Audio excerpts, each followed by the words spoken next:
Luego, la siguiente parte es el útero.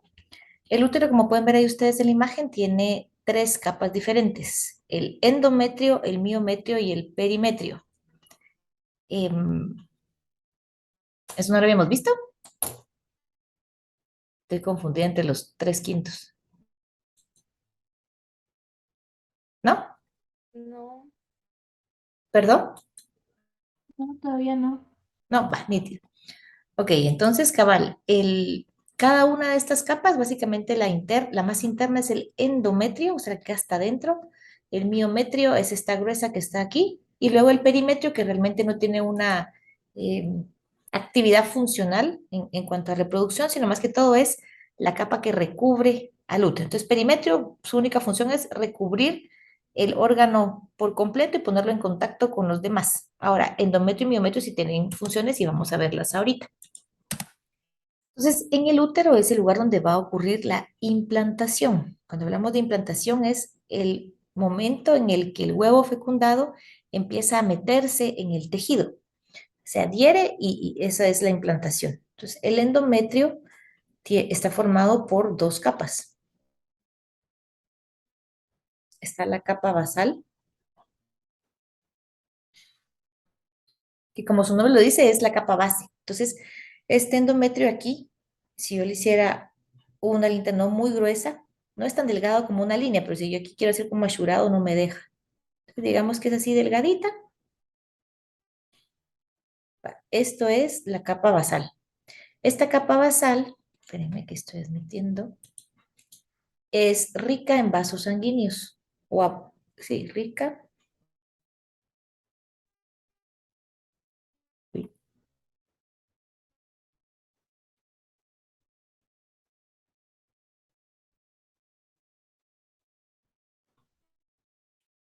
espérenme que están entrando.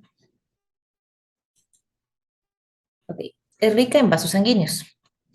Y en diferentes etapas del ciclo menstrual, estos vasos sanguíneos se dilatan y entonces permiten que ingrese más sangre.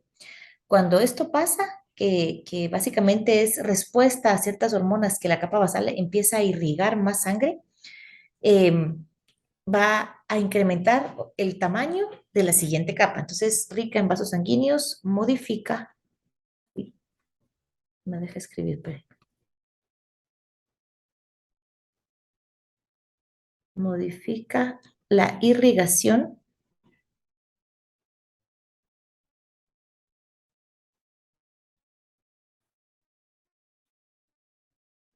por efecto de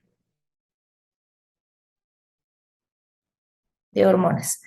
Entonces, básicamente lo que ella hace cuando es afectada por ciertas hormonas es mandar más sangre. Eso es lo único que hace, o sea, dilatar sus vasos sanguíneos. Y la otra parte es la capa funcional,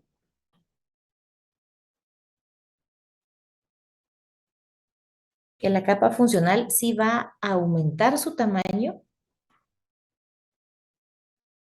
aumenta o disminuye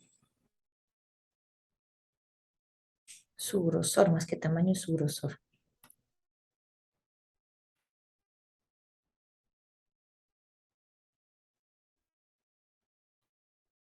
por estrógenos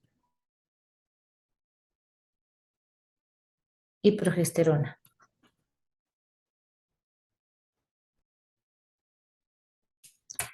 Entonces, de forma normal, le voy a cambiar aquí el colorcito a un amarillo.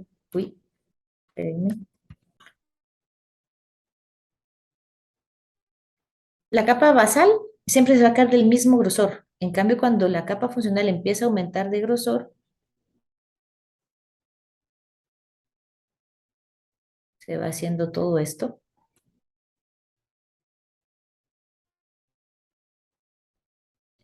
Y entonces, al hacerse más gruesa, es como un mejor colchón. Entonces, cuando ocurre la implantación, literalmente aquí en esta capa funcional, llega el embrión y no me deja hacer puntitos. Ahí está. Y ahí se implanta, ¿sí? Entonces, la capa funcional, cuando empieza a secretarse estrógenos y progesterona, empieza a crecer y a crecer, a hacerse más gruesa. Si no se da el embarazo, porque no hay una fecundación, entonces el nivel de estrógenos y progesterona disminuye y entonces esa capa funcional empieza a desprenderse y es lo que se conoce como menstruación. La baja en estrógenos y progesterona hace que los vasos sanguíneos de la capa basal se cierren un poquito más, entonces suprime parcialmente la irrigación sanguínea y eso es lo que hace que la capa funcional se desprenda. Entonces, eso sería en cuanto al endometrio. Entonces, la función de Erika, este, dime, solo, entonces la capa funcional de qué está hecha? pura sangre. Sangre, Sí, la sangre, solo que sangre no es líquida, sino que como coagulada. como coagulada. ¿Tú has visto, o no sé si en tu casa comen hígado, o si no, en el Mm, supermercado? Si vas alguna vez al supermercado, mira las bandejas en la carnicería de hígado. ujú. Algo así es el endometrio. Sí, cuando la capa está pegadita, es así como coagulado, pero es que no son coágulos, es como una capa. La mejor descripción es el hígado, pues no lo has visto, no me funciona. Pero Pero, cuando, ajá, me pero lo puedo ya buscar cuando, acá en internet, el ajá, hígado. ajá. Entonces sí, la idea es, sí son como coágulos, la verdad, pero es un coágulo húmedo. Si hablamos, por ejemplo, a veces de un coágulo seco, una costra es un coágulo seco. Si tú lo tocas y no te deja absolutamente nada. En cambio, el endometrio, la capa esta basal, si tú agarras, por ejemplo, un Mm, pedacito de endometrio y lo pones en un papel mayordomo, en una servilleta, te deja la mancha de sangre porque es todavía tejido vivo donde la sangre realmente está no solidificada, seca, ¿sí? pero o sea, cuando decís que se desprende, o sea, no son como... De forma normal sale solo menstruación líquida, ¿sí? Ajá, Pero en ocasiones es posible que una mujer cuando está menstruando le salga un coágulo, dice, ay, es que me salió un coágulo, dice uno, y sale un pedacito de más la grande de lo capa normal que no es funcional. líquido, sino que es sólido, y esa es justamente como es la capa completa. Entonces, pero te digo, la descripción más parecida es la de la textura del hígado, Ok, ¿sí? ok. Ok, va. Luego nos pasamos, después de que se implanta el endometrio, el cigoto en el endometrio, la otra función del útero es que ahí ocurre el desarrollo embrionario y fetal. El útero de cada una de nosotras las mujeres es aproximadamente el tamaño de nuestro puño, ¿sí? Eso es un puño, un útero normal. Sin embargo, el útero tiene la capacidad de expandirse hasta 10 veces su tamaño. Entonces, digamos que esto, que es el tamaño normal, si yo lograra poner 10 manitas alrededor, hasta este tamaño más o menos, llega a crecer el tamaño del útero, así en volumen, ¿verdad? Para dejar que ahí empiece a crecer tanto el embrión, que cuando hablamos de embrión es de 1 a 3 meses, y feto es desde los 3 meses hasta que nace. Entonces, da de sí, ¿sí? Y luego llegamos a la última función, que es las contracciones.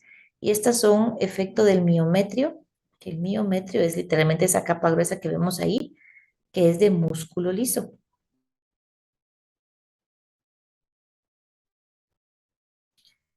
La diferencia entre el músculo liso y estriado, los dos se contraen, los dos tienen fuerza, pero el músculo estriado puede decir, ahorita voy a contraer mi mano, ahorita voy a poner dura la pantorrilla. El músculo esquelético yo lo puedo controlar. En cambio, el músculo liso se contrae sin que yo tenga control de él. Dime, Juan Pablo. Sí, Erika, una duda de esto. Al final, entonces, la oxitocina sí hacía que empezaran ¿cómo se llama? Las contracciones para el parto. Sí, la oxitocina es de las responsables para que cabal este miometrio empiece a contraerse. Entonces, sí. Ah, ok. Y aparte era como para que se generara una relación entre el bebé y la mamá y los padres, una cosa así, ¿no? Eh, Sí, algunas mujeres, digamos, en algunos lugares vas a encontrar tú que ayuda a generar ese vínculo maternal que se da, pero pues, sí, la verdad es que sí. Ahora, hay mujeres que independientemente de la cantidad de oxitocina que liberen, hay mujeres que realmente, aunque dan a luz, nunca llegan a sentirse realmente ese vínculo entre su hijo y ellas. O sea que, aunque es una de las funciones, no, esa parte no siempre está. Y por ejemplo, hay otras mujeres que realmente no han dado a luz, que al adoptar a un bebé, por ejemplo, al momento de tenerlo, no sé qué, automáticamente empiezan ese vínculo. Entonces, esa es como más, Ah, ok, no es ya, tan o sea, no, científico, no, sí. no es científicamente comprobado que solo eso hace. Ok. Bueno, Ajá. gracias. Ok, dime, Diego.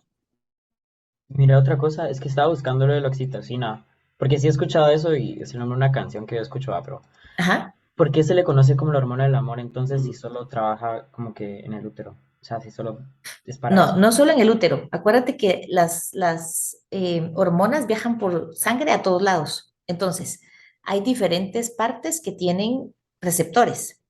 En el miometrio, los receptores de la oxitocina, la respuesta que van a generar es la contracción de esa capa muscular, ¿sí?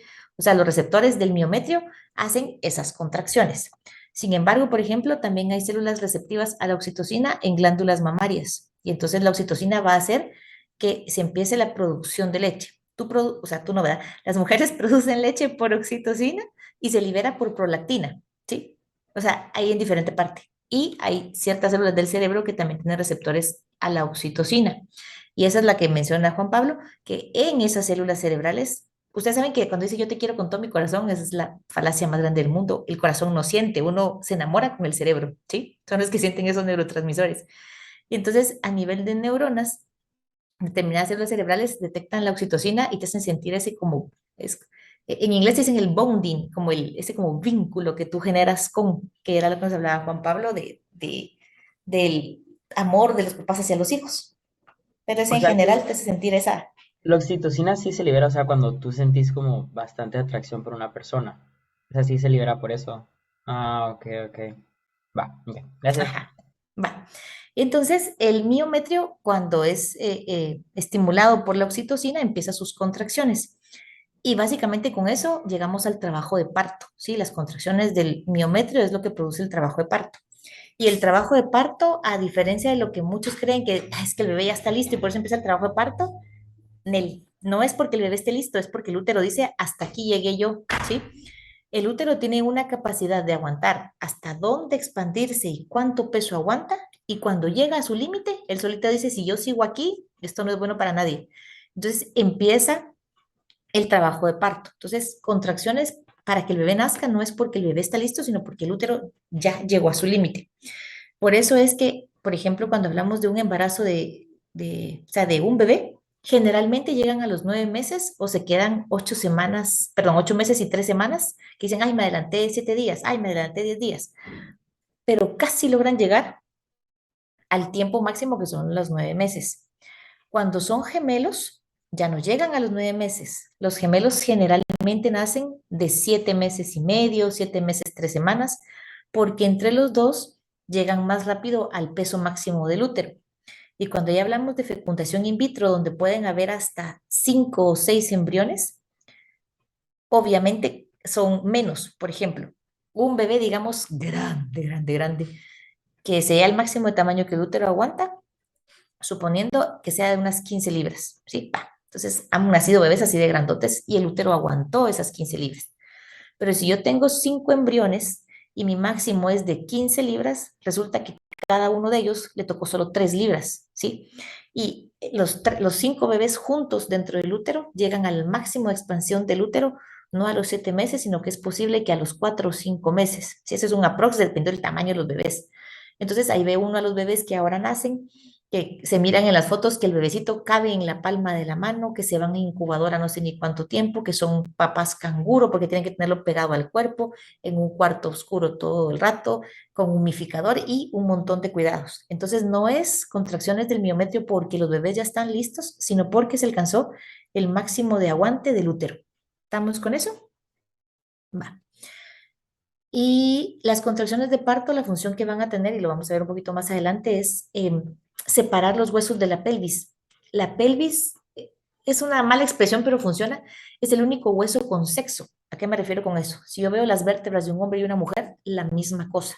Si veo el fémur de un hombre y una mujer, la misma cosa. Pero si yo veo la pelvis sí ayuda a diferenciar entre hombre y mujer, porque la pelvis de los hombres es completamente fusionada, o sea, es un único hueso. En cambio, en las mujeres es un hueso partido.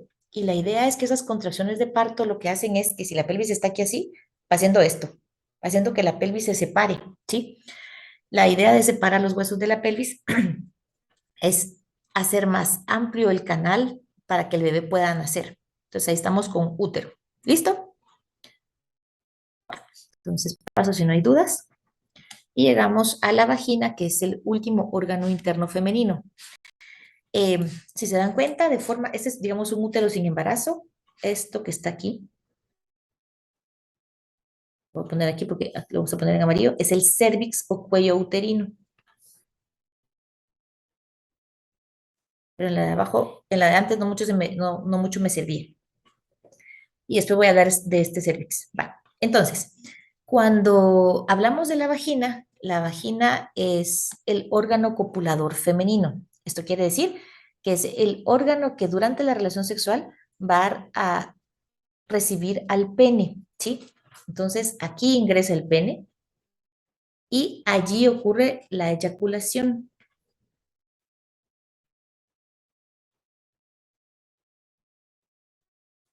Voy a poner RS, relación sexual, y aquí ocurre eyaculación. Ok. Cuando el hombre eyacula, el semen en general se queda a esta altura, ¿sí? Dentro de la vagina todavía. Y luego, a partir de aquí, de la vagina hacia adentro, por el cérvix y por todo el útero, ya solo van a llegar únicamente espermatozoides. El semen, o sea, la secreción de las 3 glándulas se queda a nivel de vagina, o sea, a útero solo espermatozoides. Em, ok, entonces esa sería la función de la primera función de la vagina, es el órgano copulador femenino. Yo ya les había hablado que la vagina es ácida, tiene un pH aproximadamente de 4, ¿sí? Y en ocasiones puede haber hiperacidez vaginal, o sea, más ácido de lo normal, y eso solo va a favorecer o va a dificultar la fecundación. Va. Luego, cuando no hay una fecundación y la capa basal se empieza a desprender, la, la vagina va a ser el canal de salida de la menstruación. Esa es una función, por ahí sale la menstruación. Y la otra es que también es el canal de salida durante el parto, ¿sí? Entonces, cuando el útero se empieza a hacer más grande, porque aquí está el bebé, este cuello del cérvix empieza a hacerse cada vez más chiquito, más chiquito, más chiquito, porque el peso del bebé como que lo va aplastando. Si ustedes han tenido oportunidad de estar con una mujer embarazada que pueden verla pues frecuentemente, o si han oído hablar a sus mamás o si no les preguntan, a veces las señoras dicen, ah, es que ya casi van a hacer el bebé, porque donde termina el busto y empieza el estómago, originalmente hasta ahí llega el estómago. Y ya cuando están cerca del parto, ya va cabiendo la mano entre el busto y la panza, o sea, de forma normal no entra y luego sí, o sea, el estómago como que se va bajando. Pregúntenle a sus mamás, ¿se te bajó el estómago en los últimos días de embarazo? Y la mamá les va a explicar cómo es que se hace o sea, sí se nota la diferencia. Literalmente, normalmente está el busto y empieza directamente el estómago. Y no puedo meter más que mi mano así acostadita. Pero luego cuando ya está cerca uno de la fecha de parto, uno logra ponerse la mano así completamente acostada, digamos, en la parte de abajo del busto y caben los 4 dedos entre el espacio del busto y donde empieza la panza, por así decirlo. Y eso se debe a que por el peso este cuello uterino o cervix empieza a aplastarse. Cuando llega a su ya no hay más cervix es cuando el útero dice ya y empieza contracciones. Y entonces cuando los huesos de la pelvis se van abriendo, si ustedes se fijan aquí en la vagina, se ve como que si fueran anillos. No es que sean anillos, sino que hay pliegues de piel. Como que si ustedes, por ejemplo, su chamarra de la cama o el mantel de la mesa empezaran así a juntarlos y se ve como los doblecitos, eso es lo que vemos ahí. O sea, es un tubo liso, pero con pliegues de piel. Y la idea de esa piel extra es que cuando se está abriendo la pelvis, al mismo tiempo como por dentro todo está pegado, al moverse los huesos de la cadera, al mismo tiempo van jalando, por así decirlo, el tejido de la vagina. Y entonces la idea de la piel extra es que la vagina pueda dilatarse. Durante el parto ocurre una dilatación vaginal de 10 centímetros de dilatación. O sea, de forma normal, la vagina tiene un diámetro de igual es un conducto que puede expandirse. Pero si no hay nada, sino que la vagina de forma normal, digamos que el diámetro es de unos 2,5 centímetros o 3, ¿sí? Entonces pasamos de un agujero más o menos de este diámetro a un agujero más o menos de este diámetro para que el bebé pueda nacer.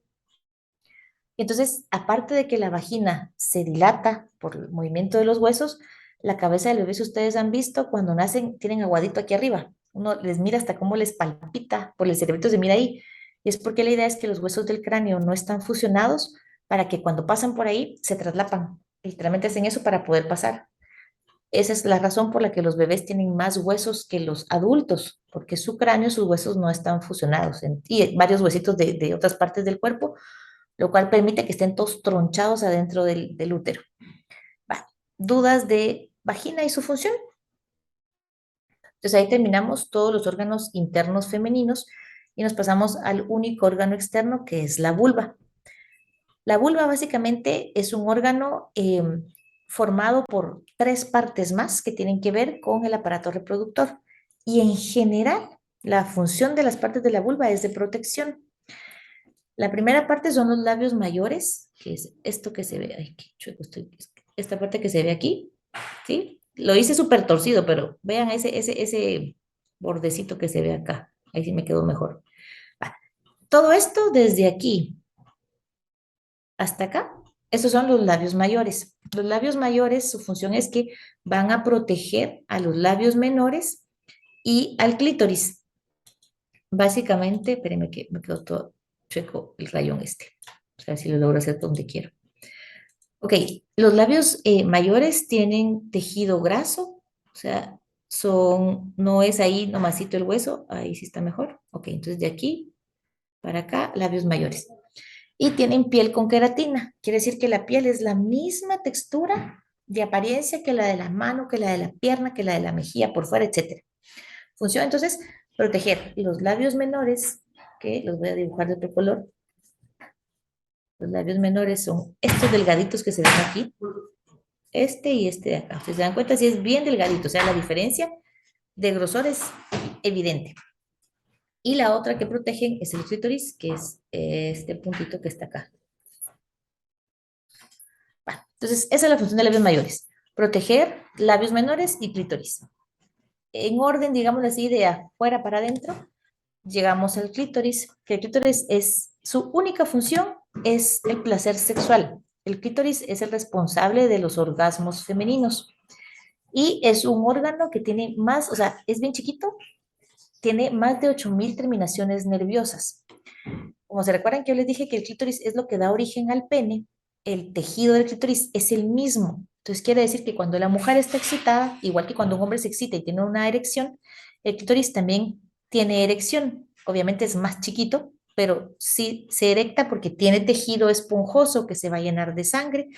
Y entonces, básicamente, la función de esto es permitir el orgasmo femenino. Eso en cuanto al clítoris nada más. Y luego llegamos entonces a labios menores, que son los que dibujé ahí más o menos como de rojito, pero pues llegan a toda la parte de abajo, que su función también es de protección. Solo que estos protegen la uretra, que eso sí no tiene nada que ver con aparato reproductor, pero aquí está, es un orificio súper chiquito. Veamos más o menos como el grosor de una aguja capotera, ¿sí? Y solo es una abertura pequeña y por ahí sale la orina. Y la función que sí tiene que ver con la reproducción es que van a proteger la entrada a la vagina, que básicamente, ahí estamos, mira, es el agujero que se ve acá. ¿Sí? Entonces, esa es la función de los labios menores, proteger uretra y entrada a la vagina. En cuanto a estructura, aparte de que son más angostos porque no tienen tanto tejido graso como los labios mayores, los labios menores son de piel sin queratina. Entonces, básicamente la diferencia entre piel con queratina y sin queratina es fuera de la mejilla, piel con queratina. Dentro del cachete, piel sin queratina. Entonces, esa es la diferencia en cuanto al tipo de piel. E igual que ¿cómo se llama? Que la mejilla por dentro, que tiene glándulas que secretan humedad, los labios menores también van a tener glándulas que secretan, que ayudan a la lubricación vaginal para favor, y digamos también dentro de la vagina, eso también se me olvidó, hay glándulas que con la excitación van a liberar secreciones que favorecen a la lubricación de la vagina. ¿Dudas? ¿No? Va, paso.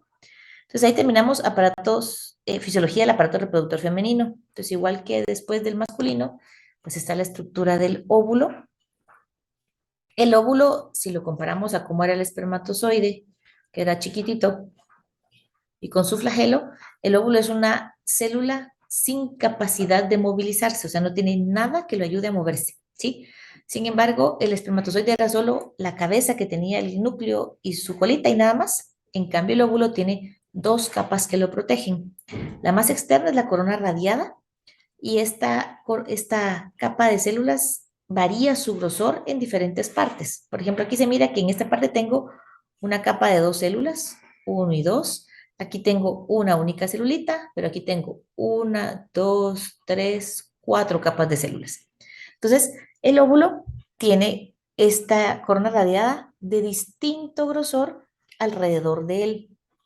Y esta capa es básicamente de protección. Si llegan espermatozoides, solo los espermatozoides de la misma especie tienen las enzimas que van a degradar esa corona radiada. Obviamente, si un espermatozoide quiere entrar por aquí, va a lograrlo más fácil que el que quiere entrar por aquí, porque aquí este espacio es el que tiene que degradar, en cambio aquí solo es este espacito el que tiene que degradar, ¿sí? Los espermatozoides no saben, cuando ellos llegan, no saben qué grosor es el de la corona radiada en esa parte donde ellos están, o sea, es pura suerte, ¿sí? Y entonces, esa es la corona radiada. Luego viene la zona pelúcida, es otra área del óvulo, que cuando los espermatozoides empiezan a llegar a esa área, o sea que ya pasaron la corona radiada, aquí está el espermatozoide que ya llegó, cuando ellos llegan a esa parte y están casi cerca del óvulo, el, se da un cambio físico y químico, más que físico es eléctrico, eléctrico y químico en las capas de la célula. Y entonces, aunque venga otro espermatozoide por aquí nomasito que ya casi entra, ese cambio que se da impide que puedan pasar. Véanlo de esta forma. Tenemos cemento fresco y es posible que el cemento fresco con una cuchara empiece a quitarlo y echarlo en otro lado, ¿sí? Pero si inmediatamente por alguna razón X, ese cemento fresco en cuestión de milisegundos se solidifica, por mucho que yo quiera agarrar con mi cuchara a quitar pedazos, ya no puedo. Eso es lo que pasa, ¿sí? Entonces, cuando ya el primer espermatozoide pasa la corona radiada y llega a la zona pelúcida, se da ese cambio eléctrico y químico, y entonces las enzimas de los demás espermatozoides se vuelven inservibles, ya no pueden seguir atravesando las capas. Esa es la forma en que se garantiza que solo un espermatozoide logre entrar al óvulo. Ya que pasamos esas dos capas protectoras, pues obviamente está el citoplasma, que sí, en los óvulos es una gran cantidad, en el espermatozoide casi que aquí adentro, casi que inmediatamente está el núcleo. Entonces, lo tendría que haber hecho más pegadito a la membrana, casi no hay citoplasma, ¿sí? En el espermatozoide, todo el citoplasma se volvió flagelo y vaina de cola. En cambio, en el óvulo sí se queda una gran cantidad de citoplasma. Y aquí, obviamente, adentro, el núcleo, que en nuestro caso va a tener 23 cromosomas. Entonces, ahí estamos con el óvulo. ¿Dudas allí? Entonces, paso al siguiente tema, que es la gametogénesis. La palabra gametogénesis está formada por dos términos. El término gameto, que viene hablando de célula sexual, y génesis, que es inicio. Básicamente, cuando hablamos de gametogénesis, es el proceso en el que se da inicio a la formación y maduración de las células sexuales, que nosotros sabemos que son dos: óvulos, y voy a hacer el dibujito de espermatozoides porque esa palabra es larguísima, y espermatozoides, ¿sí? Entonces vamos a ver cómo pasa cada uno de esos procesos. Em, las fases son bastante similares, cambian algunos detallitos. Y entonces, en la espermatogénesis, que es el inicio de la formación de los espermatozoides, esto va a pasar dentro de los testículos, y específicamente dentro del túbulo seminífero. Entonces, aquí hablamos de testículos y decimos que es básicamente túbulos seminíferos. O sea, cierto que es dentro del túbulos, del testículo, pero no es todo el testículo, sino es el montón de túbulos seminíferos. Va. Entonces, Dentro de los túbulos seminíferos hay un montón de células que se llaman espermatogonios. Estos espermatogonios son 2N. Este 2N es un término que quiere decir diploide. En nuestro caso, 46 cromosomas. Va. Entonces, hay un montón de estos espermatogonios. Desde que el hombre tiene su desarrollo sexual, empieza la fase de proliferación.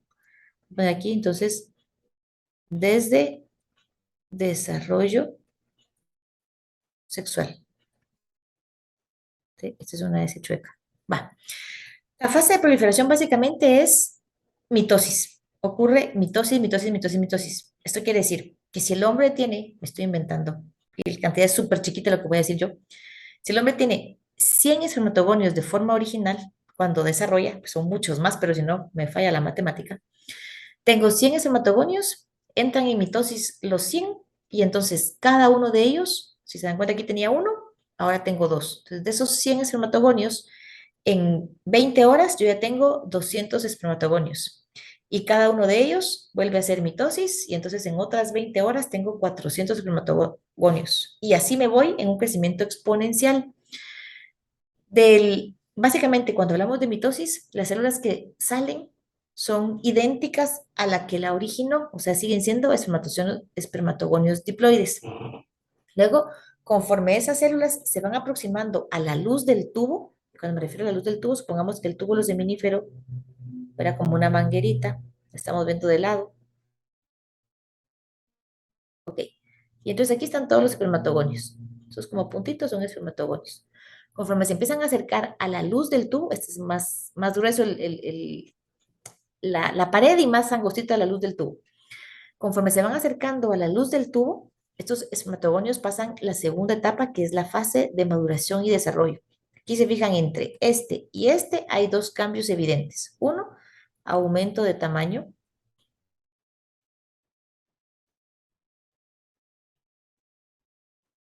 Y luego duplicación de material genético.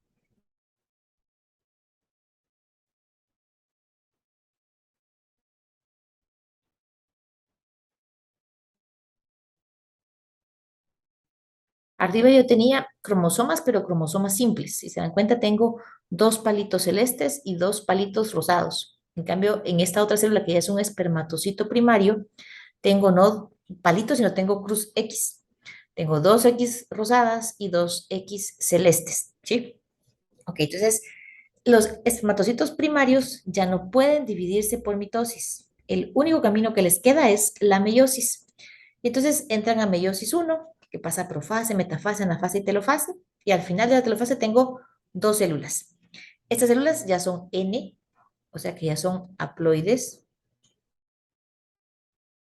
Y tengo entonces 23 cromosomas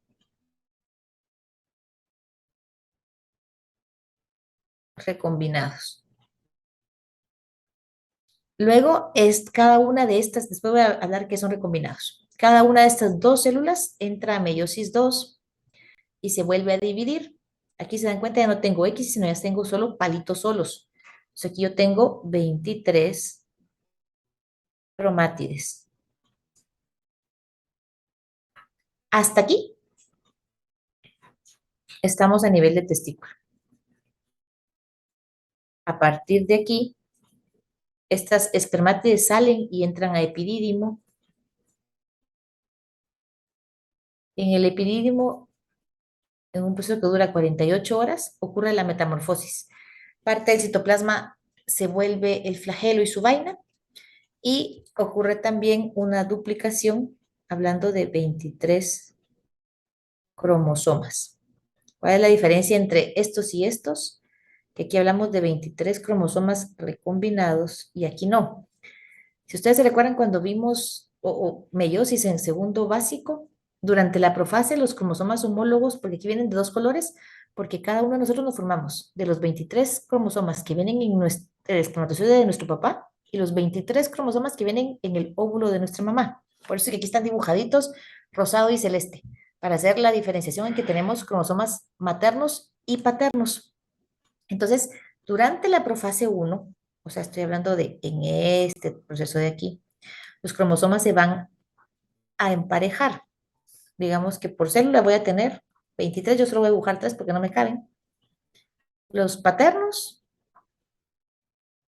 y los maternos. Y se emparejan por tamaño los que son iguales. Entonces, cuando se emparejan en la profase 1, ocurre una cosa que se llama recombinación genética, que es que los dos cromosomas se ponen súper cerca uno del otro. La forma más fácil de parecer aquí que están súper cerca es que casi que los voy a dibujar uno sobre el otro. Y entonces, en las partes que están súper pegaditas, por ejemplo, en esta de aquí, se da un intercambio de segmentos. Entonces, yo tengo un cromosoma azul, que es el paterno, pero con una colita roja. O sea, tiene un gen femenino. Y luego tengo el cromosoma femenino, pero que tiene un gen masculino. Esos son cromosomas recombinados. Yo aquí dibujé una patita de diferente color, pero realmente un cromosoma, el más chiquito de los humanos, tiene 8000 genes. Y esa recombinación puede ser en no menos de 100 genes distintos. Entonces, la recombinación es bastante y es aleatoria. Entonces, a nivel de espermatocitos secundarios tenemos cromosomas recombinados, o sea, cromosomas, pedacitos rojos, pedacitos azules, y se dan cuenta, en esta cromátide tengo todo azul y solo un pedacito rojo, pero en la cromátide de la par todo es azul, o sea que una cromátide no es igual a la otra. Sin embargo, aquí estos cromosomas de aquí abajo, yo ya dibujaría, por ejemplo, el azul completo, y como ya se duplicó el igualito, ya tiene las dos patitas rojas. O sea, aquí estos cromosomas ya son iguales, las dos cromátides que lo forman son idénticas entre sí. Y esa es la diferencia. Este proceso en los hombres, hasta que se mueren, igual queda. ¿Sí? O sea, se sigue ocurriendo. Ok. Uy, sí, ya me pasé el tiempo aquí, gracias que me están avisando. Entonces, ahí estamos, chicos, que tengan buen día. Yo le pongo un mensajito a Edwin que se me pasó el tiempo. Adiós, pues nos vemos. Adiós, Adiós. buen día. Adiós, Buen día, Erika. Erika. Adiós.